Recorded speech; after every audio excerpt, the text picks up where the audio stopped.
Maharashtra and Jharkhand Assembly Election 2024 শনিতে Maharashtra, ঝাড়খণ্ডে বিধানসভা ভোটের গণনা, বাংলার ছটি কেন্দ্রের সঙ্গে ওয়েনাডে প্রিয়ঙ্কার ফলো। শাসক এবং বিরোধী শিবিরের টানাপোড়েনের মধ্যেই শনিবার সকাল ৮টা থেকে ঝাড়খণ্ড এবং মহারাষ্ট্রে ভোট গণনা শুরু হচ্ছে। পাশাপাশি গণনা হবে পশ্চিমবঙ্গের ছটি বিধানসভা সহ মোট ৫টি রাজ্যের ৮টি বিধানসভা। অধিকাংশ বুথফেরত সমীক্ষা বলছে, লোকসভা নির্বাচনের ৬ মাসের মাথায় মহারাষ্ট্র এবং ঝাড়খণ্ডের বিধানসভা ভোটে আবার জিততে পারে বিজেপির জোট। কিন্তু ভারতের নির্বাচনী ইতিহাসে এমন পূর্বাভাস যে অতীতে বারবার ভুল প্রমাণিত হয়েছে, সেই ইতিহাস মনে করিয়ে দিচ্ছে কংগ্রেস সহ ইন্ডিয়ার সহযোগীরা। শাসক এবং বিরোধী শিবিরের এই টানাপোড়েনের মধ্যেই শনিবার সকাল ৮টা থেকে ঝাড়খণ্ড এবং মহারাষ্ট্রে ভোট গণনা শুরু হচ্ছে। এর পাশাপাশি গণনা হবে পশ্চিমবঙ্গের ৬টি বিধানসভা সহ কোচবিহারের সিতাই, আলিপুরদুয়ারের মাদারিহাট, উত্তর ২-৪ পরগনার হাডোয়া ও নৈহাটি, বাঁকুড়ার তালড্যাংরা এবং পশ্চিম মেদিনীপুর জেলার মেদিনীপুর।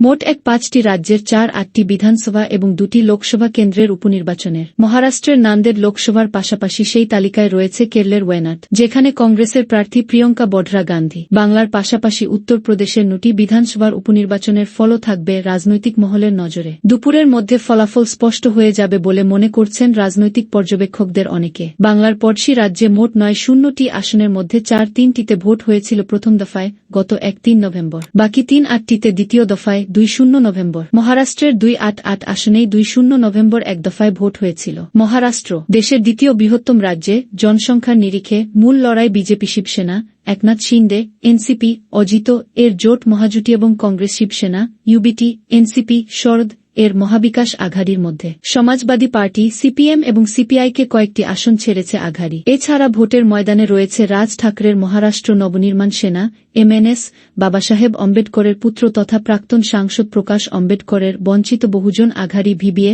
হায়দরাবাদের সাংসদ আসাদুদ্দিন ওয়েসির অল ইন্ডিয়া মজলিসি ইত্তেহাদুল মুসলিমিন মিম সহ বেশ কয়েকটি আঞ্চলিক দল।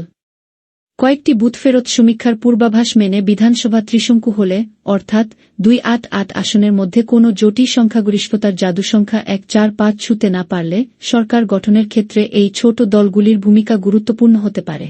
মহারাষ্ট্রে ক্ষমতাসীন মহাজুটির গুরুত্বপূর্ণ প্রার্থীদের মধ্যে রয়েছেন মুখ্যমন্ত্রী তথা শিবসেনা প্রধান একনাথ শিন্ডে, কোপরিপাচ পাখাড়ি, ২ উপমুখ্যমন্ত্রী, এনসিপির অজিত পাওয়ার, বারামতি এবং বিজেপির দেবেন্দ্র ফডনবিস, নাগপুর দক্ষিণ পশ্চিম। বিরোধী জোটের উল্লেখযোগ্যদের মধ্যে শিবসেনা প্রধান উদ্ধব ঠাকরের পুত্র আদিত্য, ওর্লি, প্রদেশ কংগ্রেস সভাপতি নানা পাটোলে, সাকলি, বিরোধী দলনেতা বিজয় ওয়াদ্দেতিয়ার, ব্রহ্মপুরী, প্রাক্তন মুখ্যমন্ত্রী পৃথ্বীরাজ চৌহান, কারার দক্ষিণ এবং শরদ পাওয়ারের নেতৃত্বাধীন এনসিপি, এসপি র পরিষদীয় দলনেতা জিতেন্দ্র আওয়াড, মুমব্রা কালোয়া ও প্রাক্তন উপমুখ্যমন্ত্রী জয়ন্ত পাটিল, ইসলামপুর। প্রাক্তন কংগ্রেস নেতা সঞ্জয় নিরুপম এবং মিলিন্দ দেওরা দল বদলে এবার মুম্বইয়ের দিন্দোসি ও ওর্লি কেন্দ্রে শিন্ডেসেনার প্রার্থী। মাহিমে এমএনএস প্রধান রাজ ঠাকরের পুত্র অমিত লড়ছেন।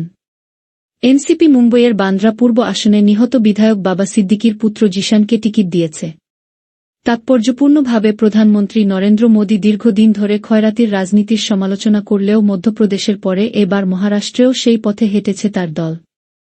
বিজেপির সংকল্পপত্র বলছে, এনডিএ সরকার ক্ষমতায় এলে লাডলি বহিন যোজনায় মহিলারা মাসিক ১৫০০ টাকার পরিবর্তে ২১০০ টাকা করে, অর্থাৎ বছরে ২-৫ হাজার টাকা পাবেন।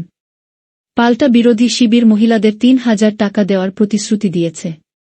দিল্লিতে আম আদমি পার্টির সরকারের বিদ্যুৎ খাতে ভর্তুকি নীতির সমালোচনায় বিজেপি সরব হলেও মহারাষ্ট্রে কিন্তু কেজরিওয়ালের পথে হেঁটে বিদ্যুৎ বিলে ৩০% ভর্তুকি দেওয়ার ঘোষণা করেছে দল। এছাড়া কৃষকদের ভোট পেতে কৃষক সম্মান নিধি যোজনায় ১-২ হাজার টাকার পরিবর্তে ১-৫ হাজার টাকা দেওয়ার প্রতিশ্রুতি দিয়েছে বিজেপি। ফসলের ন্যূনতম সহায়ক মূল্যে অন্তত ২০% বাড়ানোর কথা ঘোষণা করা হয়েছে, যা মহারাষ্ট্রের মতো কৃষিপ্রধান রাজ্যে বিজেপিকে সুবিধা দিতে পারে বলে মনে করছেন অনেকে। ২০১৯ এর বিধানসভা ভোটে অবিভক্ত শিবসেনা এবং বিজেপির জোট সংখ্যাগরিষ্ঠতা পেয়েছিল। কিন্তু মুখ্যমন্ত্রিত্ব নিয়ে উদ্ধবের সঙ্গে বিজেপির মতবিরোধ তৈরি হয়। এরপরে তৎকালীন অবিভক্ত এনসিপির প্রধান শরদ পাওয়ারের ভাইপো অজিত বিদ্রোহী হয়ে বিজেপির সঙ্গে হাত মেলান। তার সমর্থনে মুখ্যমন্ত্রী পদের শপথ নিয়েছিলেন বিজেপির দেবেন্দ্র ফডনবিস। অজিত হন উপমুখ্যমন্ত্রী। কিন্তু এনসিপি পরিষদীয় দলে ভাঙন ধরাতে ব্যর্থ হয়ে ইস্তফা দিতে হয় তাদের দুজনকে। এরপর অজিত আবার শরদের শিবিরে আশ্রয় নেন। তাকে শিবসেনা প্রধান উদ্ধব ঠাকরের নেতৃত্বাধীন মহাবিকাশ আঘাড়ি জোট সরকারের উপমুখ্যমন্ত্রী করেছিলেন শরদ। কিন্তু 2022 এর জুন মাসে একনাথ শিন্ডের নেতৃত্বে শিবসেনায় ভাঙন ধরলে মহাবিকাশ আঘাড়ি সরকারের পতন ঘটে। বিজেপির সমর্থনে মুখ্যমন্ত্রী হন শিন্ডে। এরপর 2023 সালের 2 জুলাই শরদের সঙ্গ ছেড়ে অধিকাংশ এনসিপি বিধায়ককে নিয়ে বিদ্রোহী হয়েছিলেন অজিত। শিন্ডের নেতৃত্বাধীন মহাজোটী সরকারের উপমুখ্যমন্ত্রীও হন। কিন্তু লোকসভা ভোটে ইন্ডিয়ার কাছে এনডিএর ভরাডুবি পড়ে অজিতের সঙ্গে বিজেপি নেতৃত্বে মতবিরোধ একাধিকবার প্রকাশ্যে এসেছে। ফলে ভোটের পর নতুন সমীকরণের সম্ভাবনারও ইঙ্গিত রয়েছে মরাঠা ভূমিতে। ঝাড়খণ্ড 8 সদস্যের ঝাড়খণ্ড বিধানসভায় সংখ্যাগরিষ্ঠতার জন্য প্রয়োজন 2টি আসন। 2019 এর বিধানসভা ভোটে প্রায় 3.5% ভোট পেয়ে নিরঙ্কুশ সংখ্যাগরিষ্ঠ হয়েছিল জেএমএম কংগ্রেস আর জেডির মহাগঠবন্ধন। মুখ্যমন্ত্রী হয়েছিলেন জেএমএম প্রতিষ্ঠাতা শিবু সোরেনের পুত্র হেমন্ত। এবারও 3 দল একসঙ্গে লড়ছে। সঙ্গে পেয়েছে বাম দল সিপিআইএমএল লিবারেশন কে। ক্ষমতাসীন জোটের সঙ্গে মূল লড়াই বিজেপি নেতৃত্বাধীন এনডিএর। গতবার আলাদা লড়লেও বিজেপি এবার প্রাক্তন উপমুখ্যমন্ত্রী সুদেশ মাহাতোর all Jharkhand students union AJSU এর সঙ্গে জোট করেছে। সঙ্গে রয়েছে বিহারের নীতিশ কুমারের দল জেডিইউ এবং কেন্দ্রীয় মন্ত্রী চিরাগ পাসওয়ানের দল LJP Ramvilas. BJP 6-8, AJSU 1-0, JDU 2টি এবং এলজেপিআর 1টি আসনে লড়ছে। অন্যদিকে ইন্ডিয়া শিবিরে জেএমএম 4-3, কংগ্রেস 3-0, আরজেডি 7 এবং সিপিআইএমএল লিবারেশন 4টি আসনে লড়ছে। চলতি বছরই কুর্মী মাহাতো জনগোষ্ঠীর নেতা জয়রাম মাহাতোর তৈরি দল ঝাড়খণ্ড লোকতান্ত্রিক ক্রান্তিকারী মোর্চা জেএলকেএম ভোট প্রাপ্তির নিরিখে চমক দেখাতে পারে বলে কয়েকটি বুথ ফেরত সমীক্ষার ইঙ্গিত। গুরুত্বপূর্ণ প্রার্থীদের মধ্যে রয়েছেন মুখ্যমন্ত্রী হেমন্ত সোরেন, বরহেট, তার স্ত্রী কল্পনা, গাড়ে, ভাই বসন্ত দুমকা।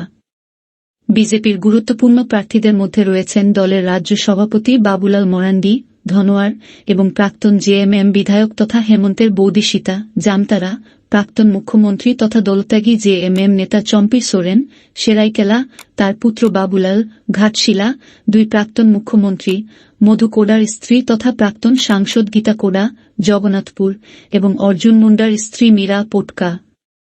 বিজেপির আর এক প্রাক্তন মুখ্যমন্ত্রী রঘুবর দাসের পুত্রবধূ পূর্ণিমা লড়ছেন জামশেদপুর পূর্ব আসনে। উল্লেখযোগ্য কংগ্রেস প্রার্থী এআইসিসির সাধারণ সম্পাদক তথা প্রাক্তন আইপিএস অজয় কুমার, জামশেদপুর পূর্ব এবং মুখ্যমন্ত্রী হেমন্ত সোরেনের মন্ত্রিসভার সদস্য তথা প্রাক্তন কেন্দ্রীয় মন্ত্রী রামেশ্বর ওরাও, লোহারডাগা। এবারে বিধানসভা ভোটের প্রচারে মোদি, অমিত শাহ সহ বিজেপির কেন্দ্রীয় নেতারা জেএমএম কংগ্রেস আর জেডির মহাগঠবন্ধন বিরুদ্ধে জমি কেলেঙ্কারি, দুর্নীতির পাশাপাশি জমি জিহাদে মদদ দেওয়ার অভিযোগ তুলেছেন ধারাবাহিকভাবে। তাদের অভিযোগ, পরিকল্পিতভাবে বাংলাদেশ থেকে একটি নির্দিষ্ট ধর্মীয় জনগোষ্ঠী ঝাড়খণ্ডে অনুপ্রবেশ করে ধীরে ধীরে জনবিন্যাস বদলে দিচ্ছে।